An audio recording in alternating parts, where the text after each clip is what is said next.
Hello everyone. 17ನೇ ಪ್ರಶ್ನೆಯನ್ನ ಗಮನಿಸಿ ಮಕ್ಕಳೇ. 2 ಪ್ಲಸ್ ವರ್ಗಮೂಲ 5 ಒಂದು ಅಭಾಗಲಬ್ಧ ಸಂಖ್ಯೆ ಎಂದು ಸಾಧಿಸಿ. ಸೊ ಇದನ್ನ ನಾವು ಫಸ್ಟ್ ಏನ್ ಮಾಡೋಣ, ಭಾಗಲಬ್ಧ ಸಂಖ್ಯೆಯಾಗಿರಲಿ ಅಂತ ತಗೊಳ್ಳೋಣ ಮಕ್ಕಳೇ.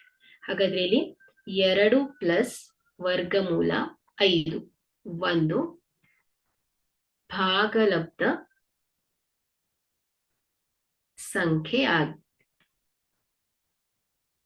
ಸಂಖ್ಯೆಯಾಗಿರಲಿ.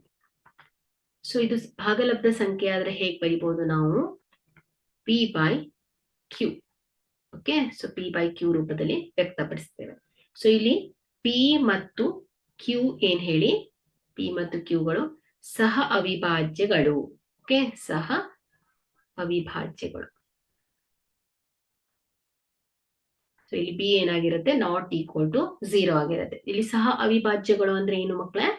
ಸೊ ಉದಾಹರಣೆಗೆ 2 ಡಿವೈಡೆಡ್ ಬೈ 3. ಸೊ ಇದು ಸಹ ಅವಿಭಾಜ್ಯ ಸಂಖ್ಯೆಗಳು. ಯಾಕಂದ್ರೆ ಇಲ್ಲಿ ನೋಡಿ, ಇದರ ಅಪವರ್ತನ 1 2, ಸೊ ಇದ್ರದ್ದು 1 3.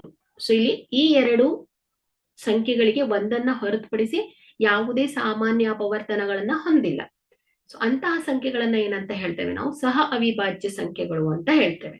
ಸೊ ಉದಾಹರಣೆಗೆ ನೋಡಿ, 4 ಡಿವೈಡೆಡ್ ಬೈ 9. ಸೊ ಇದು ಕೂಡ ಸಹ ಅವಿಭಾಜ್ಯಗಳ ಸಂಖ್ಯೆಗಳೇ ಮಕ್ಕಳೇ. ಯಾಕಂದ್ರೆ ಇಲ್ಲಿ ಸಪರೇಟ್ ಆಗಿ 4 ಅನ್ನೋದು ಅವಿಭಾಜ್ಯ ಸಂಖ್ಯೆ ಅಲ್ಲ, ಇದು ಒಂದು ಸಂಯುಕ್ತ ಸಂಖ್ಯೆ. ಬಟ್ 4 ಡಿವೈಡೆಡ್ ಬೈ 9 ಅನ್ನ ತಗೊಂಡಾಗ, ಇದರ ಜೊತೆಯಲ್ಲಿ ತಗೊಂಡಾಗ ಈ 4 ಮತ್ತೆ 9 ಏನ್ ಹೇಳಿ ಸಹ ಅವಿಭಾಜ್ಯ ಸಂಖ್ಯೆ. ಯಾಕಂದ್ರೆ ಇಲ್ಲಿ 4 ಅಪವರ್ತನಗಳು ಯಾವುದು? 1 2 4. ಸೊ 9ರದು 1 3 9 ಅಲ್ವಾ? ಓಕೆ, ಸೊ ಹಾಗಾದ್ರೆ ಇದು ಎರಡರಲ್ಲೂ ಸಾಮಾನ್ಯವಾದ ಅಪವರ್ತನ ಯಾವ್ದಿದೆ? ಕೇವಲ ಒಂದು ಬಿಟ್ಟಿದೆ. ಒಂದನ್ನ ಹೊರತುಪಡಿಸಿ ಯಾವುದೇ ಅಪವರ್ತನಗಳು ಇಲ್ಲ. ಸೊ ಹಾಗಾಗಿ ಇಲ್ಲಿ 4 ಡಿವೈಡೆಡ್ ಬೈ 9. ಸೊ 4 9 ಕೂಡ ಏನ್ ಹೇಳಿ ಸಹ ಅವಿಭಾಜ್ಯ ಸಂಖ್ಯೆಗಳು. ಓಕೆ, ಸೊ ಇಂಡಿವಿಜುವಲ್ ಆಗಿ ಅದು ಸಂಯುಕ್ತ ಸಂಖ್ಯೆ, ಬಟ್ 4 ಬೈ 9 ಜೊತೆಗಿದ್ದಾಗ ಅದು ಏನಾಯ್ತು ಹೇಳಿ ಸಹ ಅವಿಭಾಜ್ಯ ಸಂಖ್ಯೆ. ಸೊ ಸಹ ಅವಿಭಾಜ್ಯ ಅನ್ನೋದು ಏನು ಅನ್ನೋದು ತಿಳ್ಕೊಂಡಿರ್ಬೇಕು. ಯಾಕಂದ್ರೆ ಇಲ್ಲಿ ನಿಮ್ಗೆ ಸಾಲ್ವ್ ಮಾಡ್ಬೇಕಾದ್ರೆ ಬೇಕಾಗತ್ತೆ. ಸೊ ನೋಡಿ, ಈ ಎರಡು ಸಂಖ್ಯೆಗಳಿಗೆ ಒಂದನ್ನ ಹೊರತುಪಡಿಸಿ ಯಾವುದೇ ಸಾಮಾನ್ಯ ಅಪವರ್ತನಗಳು ನಮ್ಗೆ ಬರ್ತಾ ಇಲ್ಲ. ಓಕೆ, ಸೊ ಹಾಗಾಗಿ ನಾವಿಲ್ಲಿ ಪಿ ಬೈ ಕ್ಯೂ ಅನ್ನ ಯಾವ ರೀತಿ ತಗೊಳ್ಬೇಕು ಅಂದ್ರೆ ಆ ಎರಡು ಸಂಖ್ಯೆಗಳು ಸಹ ಅವಿಭಾಜ್ಯ ಸಂಖ್ಯೆಗಳೇ ಆಗಿರ್ಬೇಕು ಮಕ್ಕಳೇ.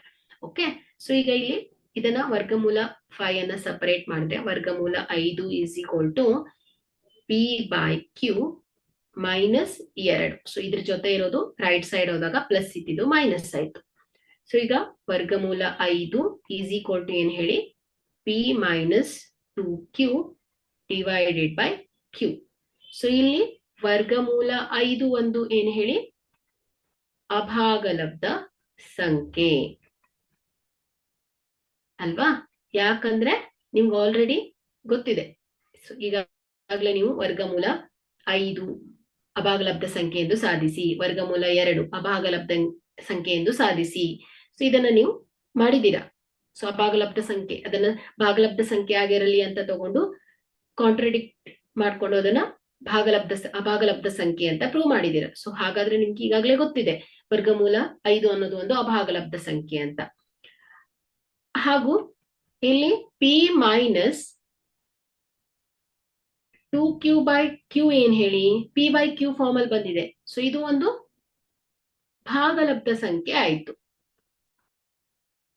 ಅಲ್ವಾ? ಸೊ ನೋಡಿ, ಇದು ಅಭಾಗಲಬ್ಧ ಸಂಖ್ಯೆ, ಸೊ ಇದು ಭಾಗಲಬ್ಧ ಸಂಖ್ಯೆ. ಸೊ ಇದು ಎರಡು ಸಮ ಅಂತ ತೋರಿಸ್ಬಿಟ್ವಿ ನಾವು. ಸೊ ಹಾಗಾದ್ರೆ ಇಲ್ಲಿ ಇದು ಅಸಾಧ್ಯ ಅಲ್ವಾ? ಸೊ ಹಾಗಾದ್ರೆ ಇಲ್ಲಿ ನಮ್ಮ ಊಹೆ ಏನಾಯ್ತು ಹೇಳಿ, ನಮ್ಮ ಊಹೆಗೆ ವಿರುದ್ಧವಾಗಿದೆ. ಸೊ ಇದು ಅಸಾಧ್ಯ. ಸೊ ಅಂದ್ರೆ ಇದು ನಮ್ಮ ಊಹೆಗೆ ವಿರುದ್ಧವಾಗಿದೆ.